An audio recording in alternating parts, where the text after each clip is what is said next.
Bismillahirrahmanirrahim. Assalamualaikum warahmatullahi wabarakatuh. Innal hamdalillah nahmaduhu wa nasta'inuhu wa nastaghfiruh wa natubu ilaihi wa na'udzu billahi min sururi anfusina wa sayyiati a'malina. May yahdihillahu fala mudilla lahu wa may yudlil fala hadiyalah. Asyhadu an la ilaha illallah wa asyhadu anna Muhammadan abduhu wa rasuluh. Qala Allah Ta'ala يا أيها الذين آمنوا اتقوا الله حق تقاته ولا تموتن إلا وأنتم مسلمون وقال يا أيها الذين آمنوا اتقوا الله وقولوا قولا سديدا يصلح لكم أعمالكم ويغفر لكم ذنوبكم ومن يطع الله ورسوله فقد فاز فوزا عظيما أما بعد فإن أصدق الحديث كتاب الله وخير الهدي هدي محمد صلى الله عليه وآله وسلم وشر الأمور محدثاتها فإن كل محدثة بدعة وكل بدعة ضلالة وكل ضلالة في النار. Muslimin muslimat pemirsa Insan TV yang dirahmati oleh Allah Tabaraka wa Ta'ala. Alhamdulillah, segala puji bagi Allah atas anugerah dan nikmatnya sehingga pada siang hari ini di hari Jumat, hari raya pekanan bagi kaum muslimin, kita dianjurkan untuk memperbanyak ibadah, diantaranya itu sholawat, kalau punya harta mungkin dengan sedekah dan lain seterusnya. Dan salah satu bentuk taqarrub yang paling utama yaitu bermajlis ilmu. Tentu yang kami maksudkan majlis ilmu adalah majlis yang di sana dikaji qaulullah, firman Allah, wa qaulur Rasul, sabda Rasul sallallahu alaihi wasallam, dan pemahaman para sahabat di dalam memahami dan memaknai Al-Qur'an dan Sunnah. Artinya dewasa ini kita khususnya mengikuti dunia maya atau sosial media, banyak sekali majlis-majlis yang mengatasnamakan majlis ilmu, tetapi pembahasannya hanya yang terkait dengan viral. Pokoknya yang sedang hot, sedang panas-panasnya, itu yang dikaji, itu yang dibahas. Hotnya politik, maka kajiannya ke politik terus. Hotnya mungkin pelecehan, penistaan agama, yang dibahas itu terus. Bukan kemudian kita meremehkan perkara-perkara yang besar, tetapi bedanya ahli ilmu asli dengan ahli ilmu dunia maya, yaitu kalau ahli ilmu dunia maya itu baperan, dikit-dikit tersinggung, dikit-dikit harus bikin balasan dan lain seterusnya. Tapi kalau ahli ilmu yang sesuai taksil, sesuai step by stepnya akan tahu ini memang fitnah. Hadhihi darul bala, dunia ini memang tempatnya ujian. Jadi setelah ada ujian ini pasti ada ujian berikutnya dan seterusnya dan seterusnya. Sehingga menilai sesuatu itu dengan gamblang, dengan sesuai yang telah digariskan dan tidak kemerungsung kalau bahasa Jawanya. Nah, ma'asyiral muslimin wal muslimat rahimani wa rahimakumullahu tabaraka wa ta'ala.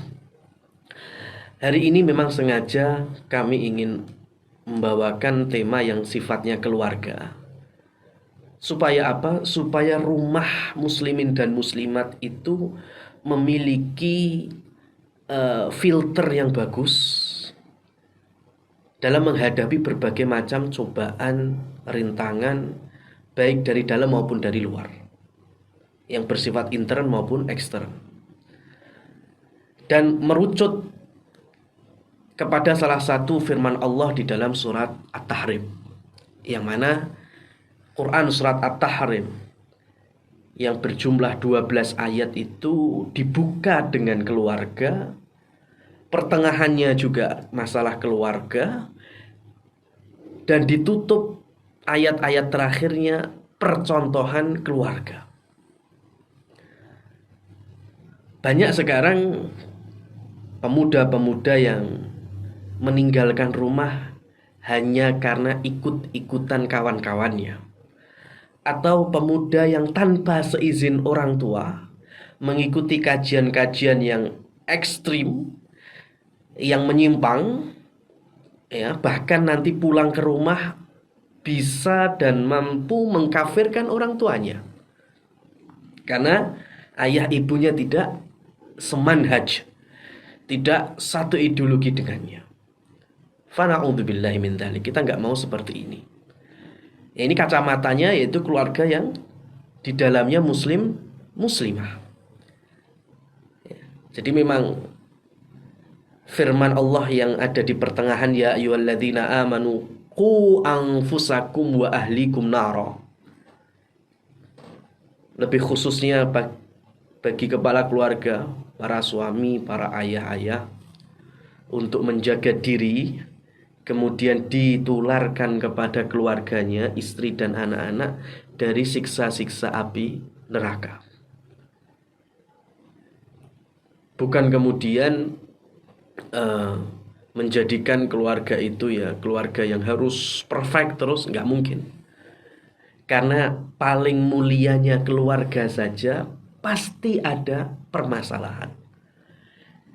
Dan itu menjadi pembuka Quran surat At-Tahrim. Ya, pembuka Quran surat At-Tahrim. Yang mana dibuka dengan ya ayyuhan nabiyyu lima tuharrimu ma ahalallahu lak. Wahai Nabi Muhammad sallallahu alaihi wasallam, kenapa engkau mengharamkan sesuatu yang telah Allah halalkan? Ini ada pembahasan terkait dengan Rasul sallallahu alaihi wasallam. Dalam salah satu riwayat beliau mengharamkan untuk diri beliau sendiri yang mulia madu. Ya, kenapa? Karena memang beliau diberikan madu oleh salah satu istrinya dan masuk ke rumah istri yang lain. Ya, kemudian ada kecemburuan antar istri. Lihat, ini rumah tangga yang paling perfect, rumah tangga Rasul sallallahu alaihi wasallam. Hujuratun Nabi. Ya, kamar-kamar, bilik-bilik Nabi, yaitu istri-istri Rasul sallallahu alaihi wasallam, ummahatul mukminin, ibu-ibu kita, orang-orang yang beriman.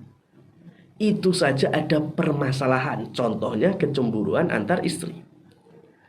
Jadi kalau ada yang beralasan, ya, kita berdakwah, kita sampaikan dakwah untuk pribadi, dakwah untuk umat. Ayo kita contoh keluarga Nabi. Kemudian ada balasan, wah itu kan Nabi, ya susah kita nyontoh. Lah kalau kita sampaikan percontohannya Nabi tapi nggak mau, terus mau percontohan siapa? Iblis, Ifrit, kan nggak mungkin. Ya, karena beliaulah yang menjadi qudwah dan uswah hasanah kita. Nah, ini ma'asyiral muslimin wal muslimat rahimani wa rahimakumullah tabaraka wa ta'ala. Keluarga merupakan salah satu kecintaan secara tabi'i. Naluri kita pasti cinta dengan keluarga. Suami cinta ke istri, istri cinta kepada suami, anak ke orang tua ke anak. Maka mahabbah, kecintaan itu memang ada yang sifatnya tabi'iyah, ada yang harus diutamakan terkait dengan cinta kita kepada Allah dan Rasulnya.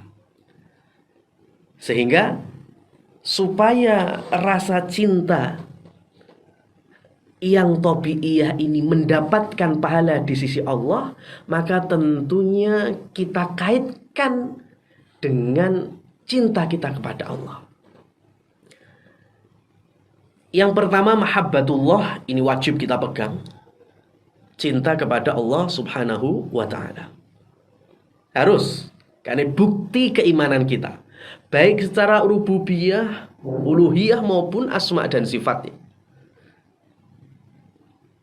Dan ini sekaligus menanamkan di tauhid kita bahwa Allah itu memiliki sifat mencintai. Dan akidah kita ini simpel sekali, nikmat. Gak perlu goreng ke sana, goreng ke sini. Allah memiliki rasa atau sifat mencintai. Bagaimana? Ya, itu urusan Allah. Ya, kita sebatas mengimani innallaha yuhibbul muttaqin. Allah mencintai orang-orang yang bertakwa. Mau digoreng kemana? Oh, maksudnya bukan mencintai seperti halnya kita mencintai. Ya memang, laisa kamitslihi syai', tetapi Allah memang punya rasa dan sifat mencintai. Nggak usah digoreng. Oh, berkuasa artinya. Oh, agung artinya. Nggak perlu. Itulah yang bikin ruwetnya Jahmiyah, Mu'tazilah, Qadariyah, dan lain seterusnya. Jadi kita mencintai Allah Subhanahu wa taala sesuai dengan yang telah Allah Subhanahu wa taala gariskan. Yang kedua yaitu mahabbah fillahi. Cinta karena Allah. Nah, ini yang kita maksudkan. Kita mencintai pasangan, jadikan rasa cinta dengan pasangan kita dikaitkan dengan mahabbah fillah, cinta karena Allah. Al-ukhuwah Islamiyah. Sering sekali kita mendengarkan uhibbuka fillah, uhibbukum fillah. Ya? Jadi ada kaitannya. Aku mencintaimu, menyayangimu karena Allah Subhanahu wa taala. Sebagai seorang pengajar, ya, mencintai muridnya, kaitkan cinta itu fillah karena Allah. Karena itulah yang nanti salah satu ciri pengayom kelak di mahsyar.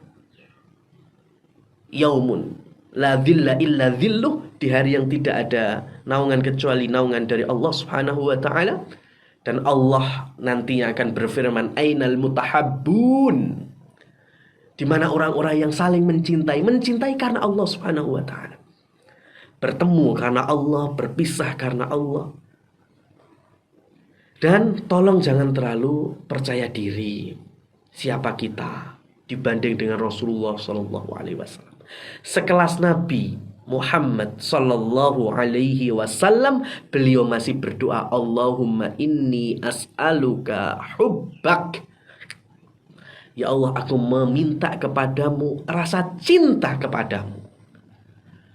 Wa hubba man yuhibbuk, dan kecintaan bagi siapa saja yang mencintaimu.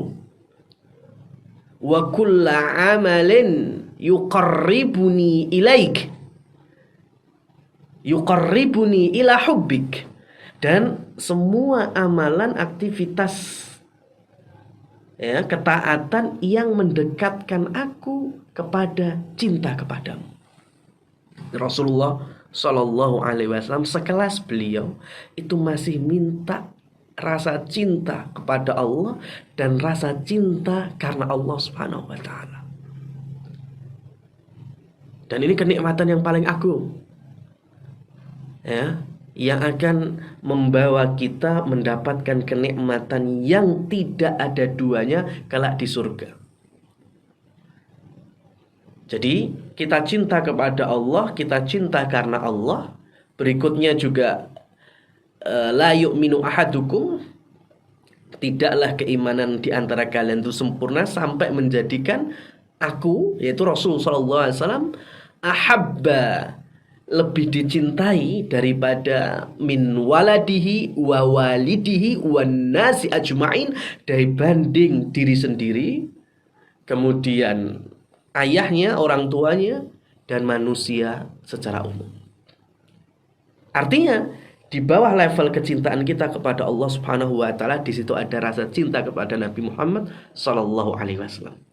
Sehingga kalau kita perhatikan ada di antara syair-syair sholawat yang kurang tepat dan itu familiar sekali di telinga orang-orang Indonesia. Secara kasarnya kami terjemahkan, kalau di surga tidak ada engkau wahai Nabi Muhammad, ya Allah, maka mending jangan engkau masukkan aku ke dalam surgamu. Tapi kalau engkau takdirkan aku masuk neraka, tapi di situ ada Rasulullah, maka aku rela untuk masuk nerakamu. Fala haula wala quwata illa billah. ini pujian yang berlebihan. Ya, kalau kita mohon nggak mau ke surga, kalau kita minta kemana? Kita muliakan Rasulullah Shallallahu Alaihi Wasallam pasti, karena itu termasuk komitmen syahadat kita, wa asyhadu anna Muhammadar Rasulullah. Tapi juga nggak seperti itu, karena di surga kenikmatan yang paling utama bukan kita berjumpa dengan Rasul. Meskipun itu kenikmatan tersendiri, bertetangga dengan Rasul itu juga kenikmatan tersendiri. Tapi kenikmatan yang paling besar di surga yaitu wujuhu yauma idzin nadhirah. Di hari yang manusia tidak ada yang antri, tidak ada yang sikut-sikutan berjubel-jubelan, melihat wajahnya Allah Subhanahu wa taala. Jadi memang di surga kita memohon, kita minta supaya bisa melihat wajah yang termulia, yang tidak ada kekurangannya sedikit pun. Wajahnya Rabb kita yang kita sembah semenjak kita lahir di dunia, diajarkan sholat, diajarkan ibadah sampai ajal menjemput. Itu yang kita harapkan. Dan Rasulullah juga minta, Allahumma inni as'aluka jannatak wa a'udzubika min adzabin nar. Ya Allah, aku meminta surgamu, aku berlindung diri dari siksa nerakamu. Ini siapa yang berdoa? Rasulullah SAW masih minta surga, masih minta perlindungan diri dari neraka. Siapa kita? Berani-beraninya ya, di surga nggak ada Rasul, nggak usah masuk surga, nggak apa-apa ya Allah ya. Waduh, nah ini hati-hati ma'asyiral muslimin wal muslimat dari syair-syairan ataupun qasidah-qasidah yang mengatasnamakan sholawat, padahal itu malah menjeluntrungkan kita dari tauhid, bahkan bisa memasukkan ke dalam kekufuran, naudzubillah min dzalik. Nah, ma'asyiral muslimin wal muslimat, kembali bahwa di dalam Quran surat At-Tahrim menjadi terapi kita sebagai keluarga Islami. Kita ambil langsung 3 ayat yang terakhir, karena di situ ada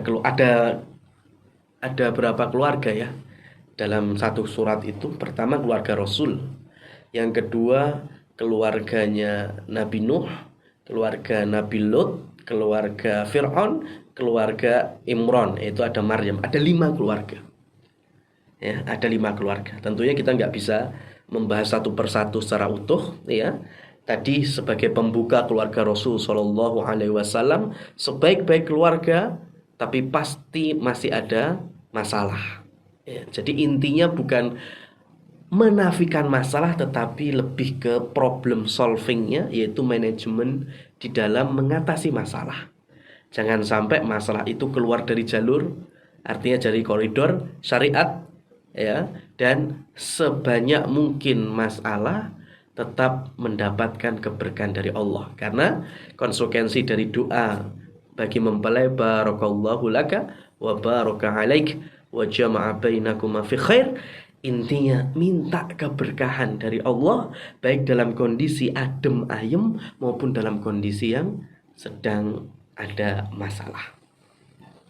Nah, di akhir dari surat At-Tahrim ya, di sana ada permisalan, daraballahu mathalan lilladzina kafaru imra'ata nuhin wa imra'ata lut kanata tahta min abdaini salihaini fakhanatahuma falam yughniya anhuma minallahi syai'a wa qila dkhulan nar ma'ad dakhilin.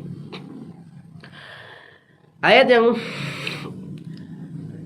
3 ayat teratas dari yang 3 ayat yang terakhir ya, itu Allah sampaikan permisalan keluarga yang istrinya tidak solehah, bahkan kafirah, dan bersuamikan orang yang soleh, bahkan termasuk mukhtar, pilihan Allah Subhanahu wa ta'ala. Suaminya Nabi, ada Nabi Nuh, ada Nabi Lut, tapi istrinya bukan istri yang solehah. Bahkan fakhonatahuma, mereka telah berkhianat kepada dua manusia pilihan Allah Subhanahu wa taala, dua nabi bagi orang-orang yang beriman, yaitu Nabi Nuh dan Nabi Lut alaihi wassalam. Tapi perlu kita garis bawahi, Ibnu Abbas, Abdullah Ibnu Abbas turjumanil Quran radhiyallahu anhu menjelaskan pengkhianatan istri dari istri-istri Nabi ataupun istri-istri Rasul, tidak ada yang khianatnya dalam arti serong, selingkuh, atau maaf kata berzina. Tidak. Ya, mungkin di antara kita kosakata khianat istri terhadap suaminya bisa berarti serong, bisa berarti selingkuh, bisa berarti berzina. Tapi bagi para istri Nabi dan Rasul tidak ada penafsiran yang semacam ini. Jadi tidak ada para istri Nabi dan Rasul itu yang khianat dalam arti tidak memberikan hak suami.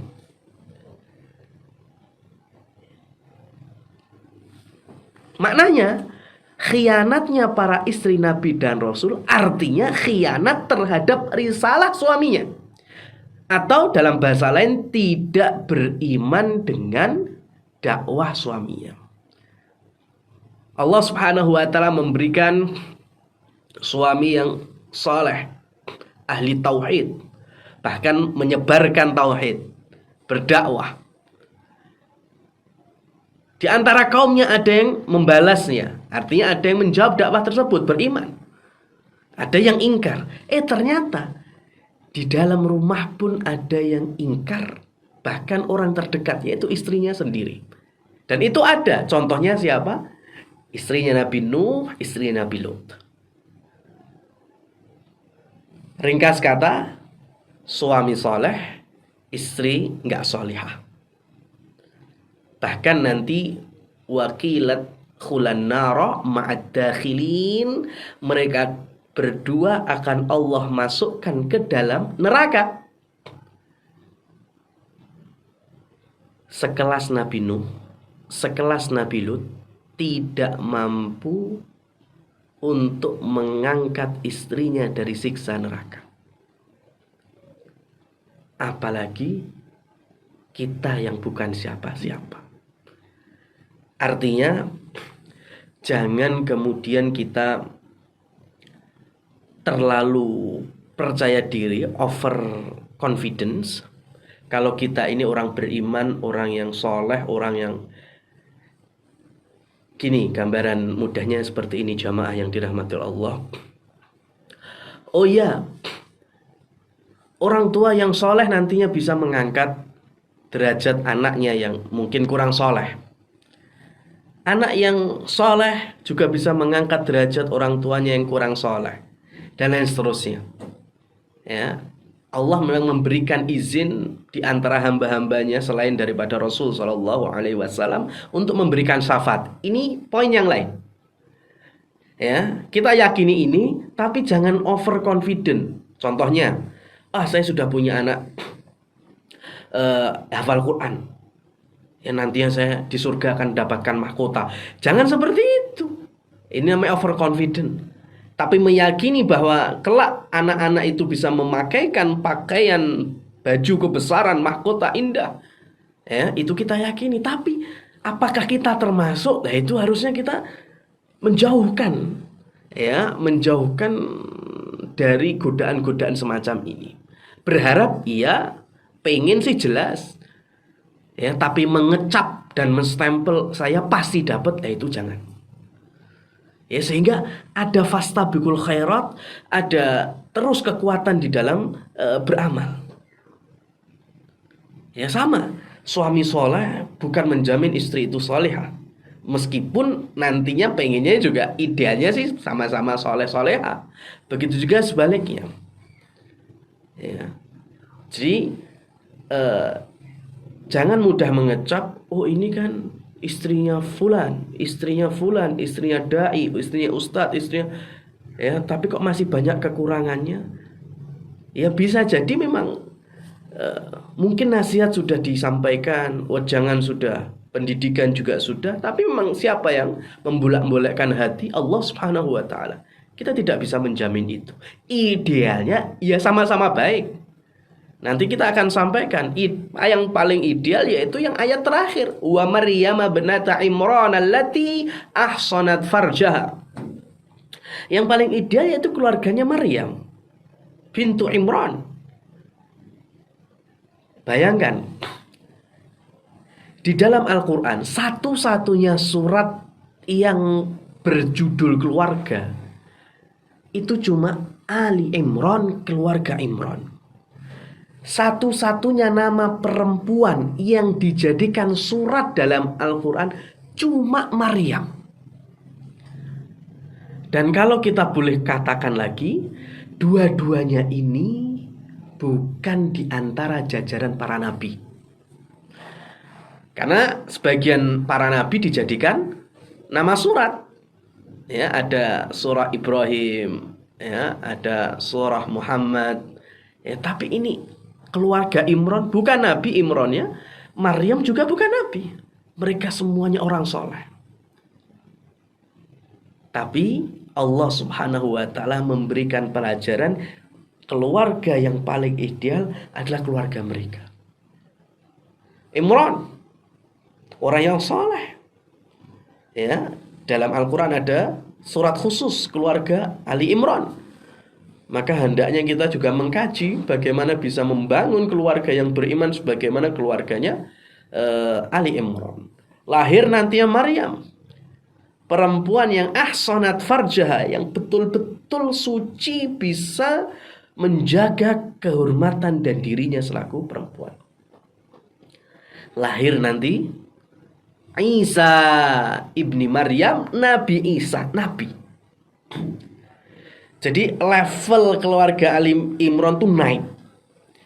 Punya kakek soleh, lahir nantinya perempuan, bukan laki-laki ya, perempuan yang solehah. Kemudian nantinya lahir putra yang soleh, bahkan sampai Allah jadikan nabi dan diantara para rasul. Naik. Ya. Kakeknya Mudin, ya, kakeknya Imam Khatib, kemudian lahir anaknya Masya Allah, ya, da'i min du'ati Rabbani, ya, kemudian sangat semangat di dalam islahul ummah, memperbaiki umat ini dalam menyebarkan tasfiyah tauhid, ya, membasmi perkara-perkara bid'ah umpamanya. Kemudian lahir nantinya anak lagi, yaitu cucu dari si Khatib, dari si Mudin. Cucunya ternyata menjadi imam min a'immatil muslimin, dan menjadi seorang ulama dari ulama-ulama kaum muslimin. Ya, ini namanya meningkat. Jangan mas baliknya, simbahnya Masya Allah, ya, ngurusi masjid, ya, tokoh kaum, lahir ayah malah nggak pernah ke masjid, ya, ngurusinya cuma dunia. Lahir lagi anak, belas agama saja nggak kepegang. Ini namanya wah, take down sudah nih, ya, selesai urusan. Na'udzubillah, kita nggak mau seperti itu. Levelnya harus naik. Kalau orang Arab bilang hadza shibl min dzagal asad, ya, macan cilik atau junior singa ini karena dari bapaknya yang singa aumannya dahsyat itu. Wow, Lion King ceritanya, anaknya menjadi junior king.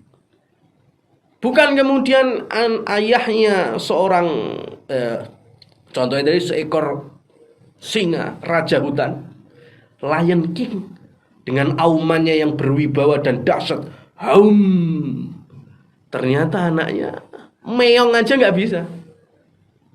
Ya, ini pasti ada kesalahan. Ya, mesti ada konsleting. Maka terapi keluarga Islami hendaknya bisa memonitoring dan mengevaluasi. Kalau sekarang di level kita ini umpamanya, oh keluarga saya ini masih keluarga yang duniawi, belum pernah menikmati atau berjalan untuk mengurusi akhirat. Maka jangan sampai nantinya anak kita seperti itu. Ya, keturunan ke bawah harus mulai dikenalkan akhirat, ya, mulai dibawa ke linier akhirat. Ya, urusan dunia tetap kita tidak melupakan dan seterusnya dan seterusnya. Ini paling ideal. Kembali lagi tadi, ada yang tidak ideal, suami yang soleh tapi istri yang tidak beriman. Nah, permasalahannya kaum muslimin muslimat yang dirahmati Allah menghasilkan korban. Biasanya menghasilkan korban. Suami soleh, istri nggak solehah atau bahkan tidak beriman menghasilkan korban. Siapa korbannya? Korbannya paling besar adalah anak turunan. Perhatikan aja, ini Al-Quran masalah yang berbicara. Suami baik tapi istri atau ibu dari anak-anak nggak baik, anak-anaknya ke warna yang tidak baik. Biasanya seperti itu. Contoh realnya tadi keluarga Nuh alaihi salam. Ya, Nabi Nuh alaihi salam punya istri nggak cuma satu. Ada istri-istri yang lain, ada anak-anak dari istri-istri yang solehah. Ada anak-anak dari istri-istri yang beriman seperti hanya Syam, Ham, Yafid. Ini dari ibu selain dari ibunya Kan'an yang sejarah menyebutnya seperti itu. Ya. Syam, Ham, Yafid termasuk anak-anak putra-putra Nabi Nuh yang beriman dan mau nantinya taat kepada ayahnya sehingga ketika ada azab datang dari Allah terselamatkan dengan menaiki bahtera. Tapi bayangkan sekarang dialognya Nabi Nuh alaihi salam kepada anaknya. Ya, Kan'an dalam salah satu riwayat disebutkan ketika Nabi Nuh memanggil anaknya, wa nada Nuh ibnahu. Ketika Nabi Nuh alaihi salam memanggil anaknya, ya bunayya irkam ma'ana. Wahai anakku, ayo naiklah bersama kami. Ini anak yang durhaka, dari ibu yang durhaka juga. Ya, durhaka kepada Allah, durhaka kepada Rasulullah, yaitu Nabi Nuh. Ya, wala takum ma'al kafirin, jangan ikut-ikutan dengan orang-orang yang ingkar, orang-orang enggak mau beriman. Tapi apa kata si Kan'an? Qala sa'awi ila jabal. Pak, ya, sudahlah aku pengen manjat gunung aja.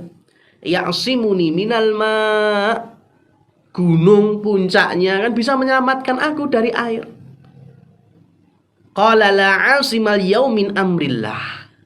Nah, dengarkan ayah, tidak ada yang bisa menyelamatkanmu dari siksa Allah ini, dari ketetapan Allah ini. Sudah, ayo naik. Tapi kemudian Allah jadikan gelombang yang sangat tinggi sehingga Nabi Nuh alaihi salam tidak mampu lagi melihat anaknya dan saat itulah Kan'an terhempas badai. Sedih jelas. Nabi Nuh alaihi salam sedih. Ya. Tapi ketika sudah apa istilahnya kandas, ya, perahu itu sudah bersandar di Bukit Jud, ya. Kemudian Nabi Nuh berdoa kepada Allah dari kegalauan-kegalauan yang menimpanya. Faqala rabbi inna bni min ahli. Sesungguhnya anakku termasuk keluargaku.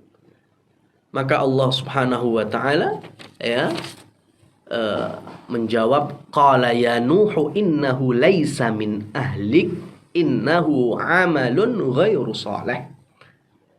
Hei Nuh, sesungguhnya dia Kan'an itu bukan dari keluargamu. Nah ini ada makna yang dalam sekali ya. Artinya secara biologis Kan'an adalah anaknya Nabi Nuh. Tapi karena tidak mau beriman, maka terputuslah hubungan ayah dan anak. Sebagaimana syariat Nabi Muhammad. La yarithul kafiru musliman wala yarithul muslimu kafiran. Ya, orang muslim tidak boleh mewarisi orang kafir tidak boleh mewarisi orang muslim. Kenapa? Meskipun biologisnya dapat, tapi secara syariat mereka tidak ada hubungan. Hubungan waris tidak ada, hubungan perwalian juga nggak ada, ya nggak boleh menikahkan dan seterusnya. Dalam hukum-hukum syariat. Dalam masalah dakwah silakan. Anak masih mendakwai orang tua yang kafir, orang tua mendakwai anak yang kafir. Apalagi anak tetap harus berbakti kepada orang tua yang kafir. Jelas itu ada hukum tersendiri. Tapi kembali lagi korban anak. Anak menjadi tumbal seorang ibu yang tidak beriman. Fa na'udzubillahi min dzalik. Wa daraballahu mathalan lil ladzina amanu imra'ata fir'aun idh qalat rabbi ibni li 'indaka baitan fil jannah. Sekarang percontohan yang kedua. Apakah ada masalah? Masih ada masalah. Suami yang enggak beriman, otomatis suami yang non soleh, tapi si istri masya Allah solehah, punya iman yang kokoh. Contohnya adalah keluarga Fir'aun. Keluarga Fir'aun. Asiyah binti Muzahib, yang kita mengenalnya di antara sayyidat nisa'i ahlil jannah, penghulu para perempuan-perempuan surga. Ada 4, dan di antara 4 itu tersematkan nama Asiyah binti Muzahim imra'atu Fir'aun, istri Fir'aun. Fir'aunnya laknatullah. Fir'aunnya zalimnya sudah gak ketulungan. Innahu tagha, sudah melampaui batas. Ya, keluarga yang si laki-laki bermasalah, si perempuan imannya kokoh soleha, ya ada yang semacam ini. Perempuannya taklimnya masya Allah, ibadahnya kenceng, doa ya Allah, ya bukalah pintu hidayah untuk suamiku, rubahlah suamiku dari yang buruk ke yang baik, dan seterusnya. Kencengnya dalam tahajudnya, dalam witirnya, dalam masya Allah. Tapi kadang dapat suami yang mendeman, ya medoan, nggak nafkahi, itu ada. Sekarang apakah ada korban di antara mereka berdua? Seperti hanya contoh yang pertama, suami baik, istri nggak baik, korbannya anak. Di antaranya, ya Kan'an, anak dari istri Nabi Nuh yang tidak beriman. Sekarang yang kedua, apakah ada korbannya? Ya tetap ada korban. Kalau merujuk dari ayat ini, korbannya adalah Asiyah binti Muzahim itu sendiri, istri jadi korban. Mohon maaf, biasanya kalau suami itu nggak soleh, cenderungnya dolim. Ya, bukan nyamakan kayak Fir'aun. Insya Allah keluarga muslim kan nggak sampai selevel Fir'aun ya. Tapi ini percontohan.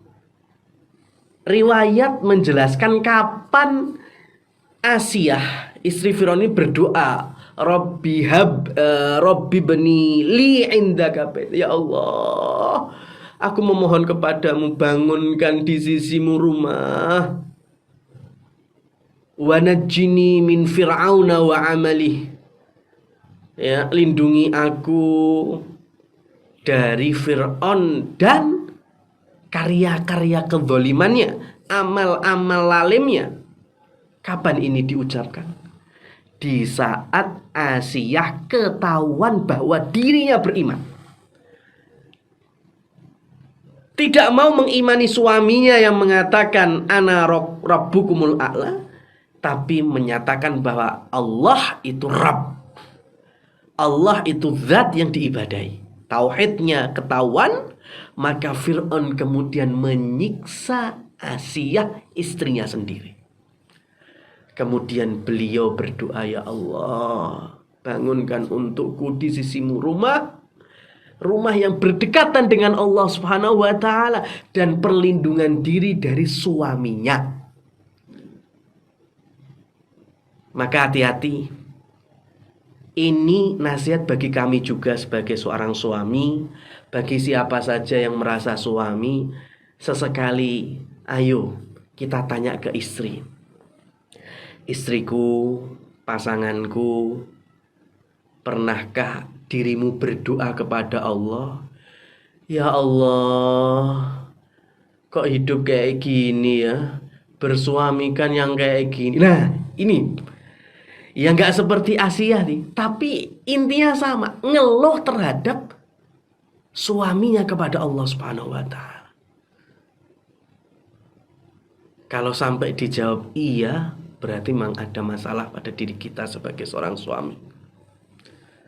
Ya, kalau sampai kita tanya, istriku pernah nggak doa seperti doanya Asia? Waduh, repot kita.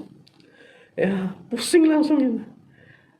Berarti kita telah melakukan kekecewaan terbesar di dalam membangun rumah tangga Islam ini.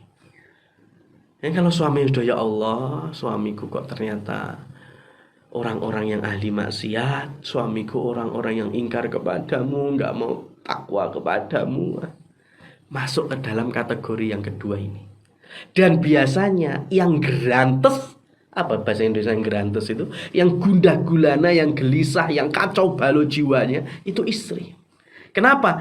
Fir'aun ini bukan orang miskin, raja, diraja. Kekayaannya Masya Allah, istananya megahnya Masya Allah. Ya, saat itu, di zaman itu. Tetapi di tengah kemewahan itulah Asiyah mendapatkan siksa dari suami. Terkadang suami yang dolim itu secara finansial oke, secara penampilan bolehlah. Tapi terkadang istrinya mendapatkan kelaliman dari kemewahan dan keelokan fisiknya. KDRT dapat, ucapan kotor biasa. Maka enggak mau kita mendapatkan keluarga Islam yang seperti ini. Ya, harus berusaha seperti halnya keluarga yang terakhir tadi, yaitu keluarga Maryam, keluarga Imran. Pelajaran yang terakhir, ya, sebagai terapi kita, evaluasi kita terkait kalau kita sudah tua, anak-anak juga sudah siap menikah, cari mantu jangan kayak Fir'aun. Apa maksudnya kayak Fir'aun? Yaitu kemewahan yang dicari, meskipun agama paling belakang, ya, fisik yang keren, ya, duit yang paling utama. Maka kalau nanti ternyata anak Anda menjadi korban, putri Anda sebagaimana Asia, maka jangan salahkan kami. Kami sudah menasihati diri kami sendiri, ya, kami tebarkan juga sebagai islahul ummah. Jangan hanya mencari gajimu berapa calon mantuku, kerjaanmu di mana calon mantuku, ya, nanti kamu bagaimana akan memberikan makan anakku dan cucu-cucuku. Bukan kemudian kita meremehkan, sekali lagi tidak meremehkan, tapi al-aula, al-afdol, yang lebih utama, yang lebih afdol itu yang kita utamakan. Kita nyebrang sebagai penutup kajian ini. Di saat Putri Madian, ya, Putri Madian berkata kepada ayahnya, ya, berkata kepada ayahnya, yaitu tokoh Madian, apakah ini Nabi Syuaib atau bukan? Para ahli ilmu, para ulama silang pendapat. Yang jelas ketika salah seorang putrinya berkata, ya abati istajir, inna khaira man istajarta al-qawiyul amin. Wahai ayah, ayahku yang sudah sepuh, yang sudah lansia, pekerjakanlah pemuda ini. Siapa itu? Nabi Musa. Sesungguhnya sebaik-baik pekerja ataupun pegawai adalah yang kuat dan yang amanah. Yang kuat dan yang amanah. Pertanyaannya, dari mana putra tokoh Madian ini langsung bisa menilai Nabi Musa kuat, Nabi Musa amanah? Jawabannya ya kronologi ceritanya.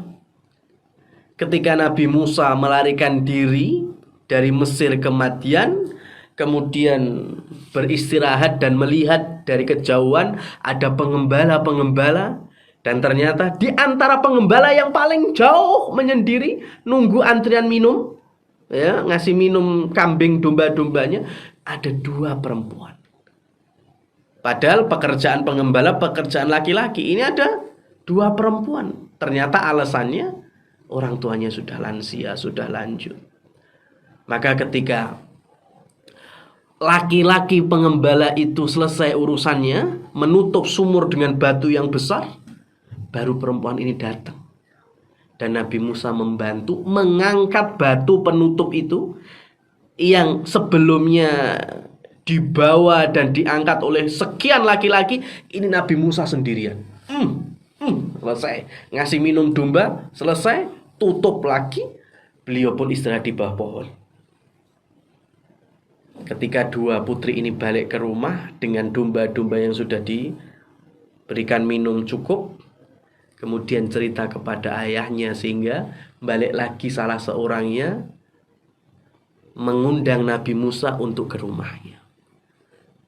Maka di tengah padang pasir, perempuan ini berjalan duluan. Angin padang pasir pun menyibak. Ya, yang namanya perempuan itu kalau jalan di depan laki-laki, wah setannya kemana-mana. Maka Nabi Musa sampaikan, saya aja yang di depan, engkau di belakang. Loh, memang sampean tahu rumah saya? Sudah, yang penting kalau belok kanan lemparkan kerikil ke kanan, belok kiri lemparkan kerikil ke kiri. Kalau lurus sudah diem saja. Masya Allah. Dari situ sampai ke rumah, putri dari tokoh Madian itu bisa menilai bahwa orang ini kuat secara fisik, ngangkat batu segitu besar ya. 2, amanah karena sangat menghormati dan bertanggung jawab akan martabat kehormatan muslimah. Perempuan yang beriman ini sudah selesai. Maka cerita Quran ini dalam surat Al-Qasas ya, itu sudah bisa menjawab alasan orang pacaran supaya lebih kenal dalam, ya, supaya lebih tahu aslinya seperti apa. Yang dibutuhkan ya setidaknya akal lah. Kalau cerdas jenius itu kan beda-beda, tapi dia bisa mikir. Ya, seperti hanya putri Madian, Masya Allah, perempuan yang soleh, nggak butuh waktu pacaran, nggak pakai pacaran, hanya 2 karakter yang terlihat sekilat saja itu bisa menilai. Yang satu ngangkat batu, kuat fisik, amanah dalam menjaga aurat perempuan, ya, dan kehormatannya, amanah dalam hal yang lainnya. Sudah, akhirnya dipek mantu sama tokoh Madian ini. Jadi jangan terbawa syubhat ya, yang namanya feminisme, yang mana kebebasan dan seterusnya dan seterusnya. Kalau semuanya itu menerjang dari ketetapan syariat, dari hukum Allah dan Rasulnya subhanahu wa ta'ala wa sallallahu alaihi wasallam. Semoga bermanfaat ya, semoga menjadi evaluasi bagi kita ya, lebih khususnya buat kami sendiri, dan kita berdoa semoga orang-orang yang beriman, para pemirsa juga ya, adalah orang-orang yang mendapatkan keluarga yang sakinah, mawaddah dan rahmah, yang tidak pernah lelah untuk berdoa Rabbana hab lana min azwajina wa dhurriyyatina qurrata a'yun waj'alna lil muttaqina imama. Fasubhanakallahumma wa bihamdika asyhadu an la ilaha illa anta astaghfiruka wa atubu ilaik. Wa akhiru da'wana anil hamdulillahi rabbil alamin wa billahi taufiq wal hidayah. Wassalamualaikum warahmatullahi wabarakatuh.